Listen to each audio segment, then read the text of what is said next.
Hey everybody, it's the Board Game Blogger. Today I'm here to review Dixit Odyssey. Now the original Dixit came out in 2008 and it was a Spiel des Jahres winner. It's a fantastic game. This Dixit Odyssey is a 2011 release, and it really improves the game. It adds 2 new modes to playing the game. You can still play the original style.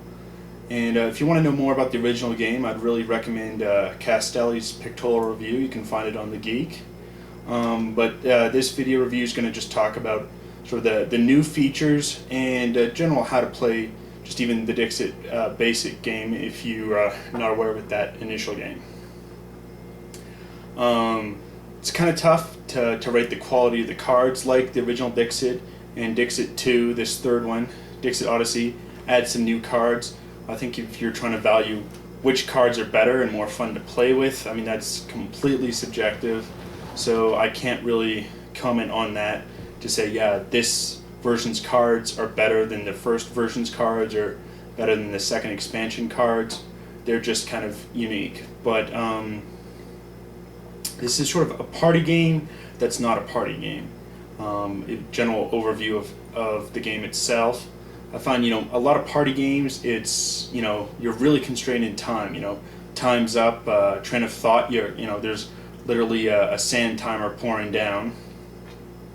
And so sometimes it's more of an impulse thing in a lot of these party games. It's just your first impulse. Even Apples to Apples, people play that just really, really quickly. And there's not much thought put into it. It's more of an impulse game. This is a party game with strategic decisions. And you'll see what I mean as we kind of play out the game, but I love it. This is my new favorite party game. Played it with gamers. I've played with non-gamers, just friends who don't game at all. They'll still play this game and enjoy it. And it's just really neat because even though it's a party game, you're still doing much more thinking, and trying to read and make a correct decision on what card to play and how to describe the card. But there's 3 game modes. I'll go through them sequentially in sort of the basic game, which is the same as the original Dixit, and then there's 2 more. Also, I think other than the cards, the other components are much better in this game, and it's really worth it.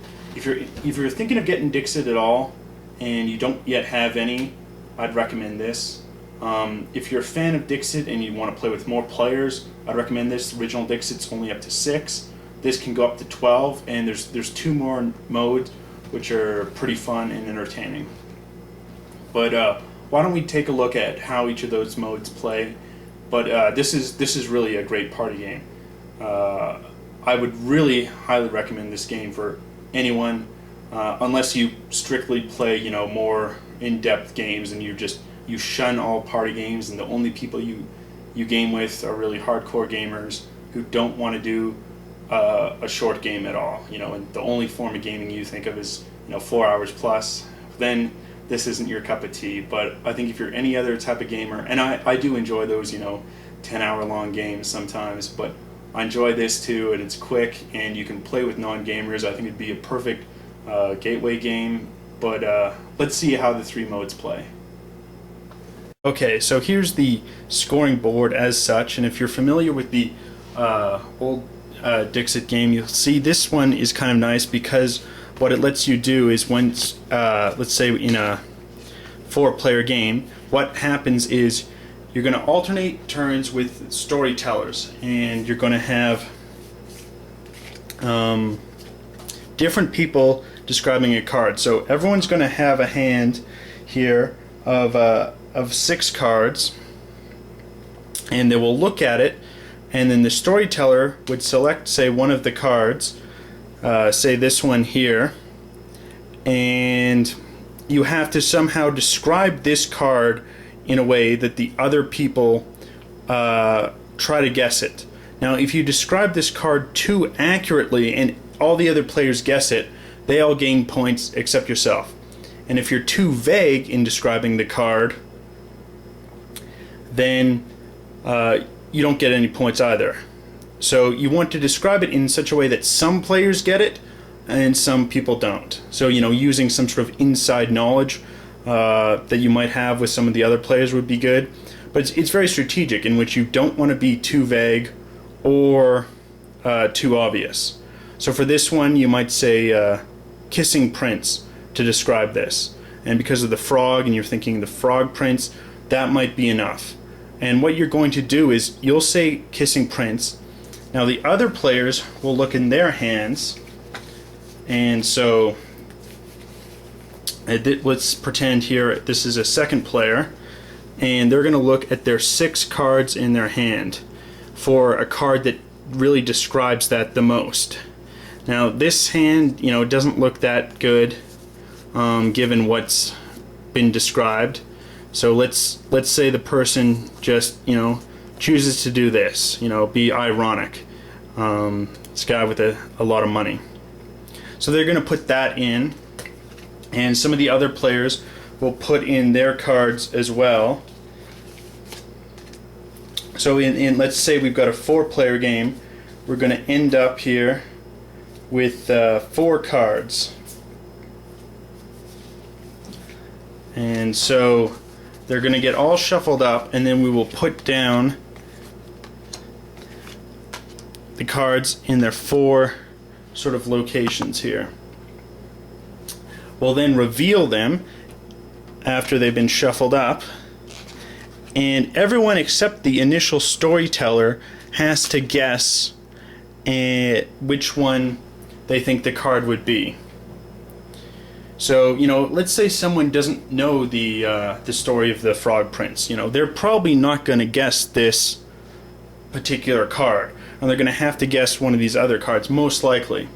So what you'll do is you'll take your playing piece, and there's one for up to 12 cards, because you can play this game with 12 players. And let's say one of the persons thinks it's slot 2, this red player. And then we'll have the yellow and green player both decide that in fact they know the story of the Frog Prince, and they both pick 4. What you're going to do is you're going to kind of cover it up. Everyone's going to put it in, cover it up, then you reveal at the same time, because otherwise, if one person reveals too soon, they could read what other people are picking as their choice. So this way, you'd reveal them all. So here, 2 people got it right, so not everyone got it correct, but and not everyone got it wrong. So in this case, everyone who gets it correct scores 3 points, and so does the storyteller. So here, green and yellow both score 3, and we'll have the storyteller, who's red, will score 3. And now pink chose 2.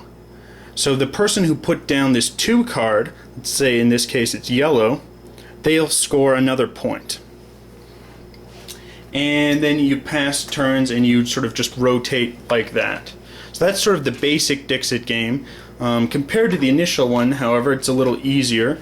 Normally, you'd put down the cards, and you'd have to put a marker on each of the cards. Here, there's a slot on the board to slide the cards in. So play is much faster. Just the game is easier at bookkeeping. There's 2 other modes, however, both when you've got 6 or more players, which the old game of Dixit would only hold a maximum of 6. Here you can play up to 12 in a traditional mode. But there's 2 other modes. There's Dixit Party, and what happens there is the storyteller just sort of tells a general story. It doesn't have anything to do with their card. Then players all put in a card, and people will vote for the card that's most likely. So, let's say we say green machine is the story, and then people just throw in cards. And these are the cards we have thrown in. We have 1, 2, 3, 4, 5, 6, 7 cards thrown in. We'll line it up here. So we can describe it. Now, everyone is going to vote for the one they think is most like it. And if you have voted for the most popular one, you will score points for everyone who's voted for it, up to a maximum of 5. However, the storyteller, they will pick what they think is the most popular one here. They're going to say 5, because this tree here is a green machine. But they can also block one, and so they will block 4.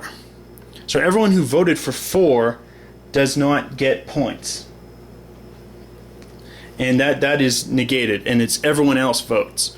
So there's some strategic thinking, and you have to think, what is the storyteller going to block? What are they going to choose? And you want to pick one that a lot of other people are also choosing, but one that isn't blocked. So that's an interesting mode of playing. And then finally, there's the Team Dixit, in which players are on teams of either 6, 8, 10, or 12, and you're going to have a storyteller, and each players are going to have 4 cards. You're going to have the storyteller tell a story, and then their partner is going to submit one of the cards that matches it, and that is in fact the card that you need to guess. And everyone in the 2 teams have to decide amongst themselves while talking in the open of which card to submit down. And so that's a neat twist too, because it might not be as close as what the person who told the story. The person is telling the story, and their teammate is putting down the card, and then amongst the 2 teammates are each holding 4 cards, and you have to decide amongst you which ones are most like that story. So it's a neat party game where you're being creative. You're trying to tell a story based off the cards. You have to know what other people are thinking. Tell a story that not everyone would guess, or it wouldn't be too vague. So I think it's really neat. The components in this game are neat. As you can see here, there's a slot in the box for storing Dixit 3, Dixit 2, Dixit 1. So if you had the previous games, or one of the expansions, it's easy to store the cards. You can put all the cards just right in here. If I can get them in, they all fit fine into the box, and you can fit in easily here. And again, this can hold up to 12 players. Sometimes, in a party game, you actually want a lot of people. 6 people, that's kind of a small party. You might have, 8 or 10 people. This will handle that number of people, whereas the initial Dixit wouldn't. However, I think it's a great party game. It's a lot of fun. It's even just an icebreaker game for people, and non-gamers will like this game, and I think gamers will too. It's not too light of a game. There's enough, strategic thought in how you're describing the card. You could even, sing a song, whatever you want to do to describe a card. That's your prerogative. But it's a fun game. I'd highly recommend it. Till next time, have fun gaming.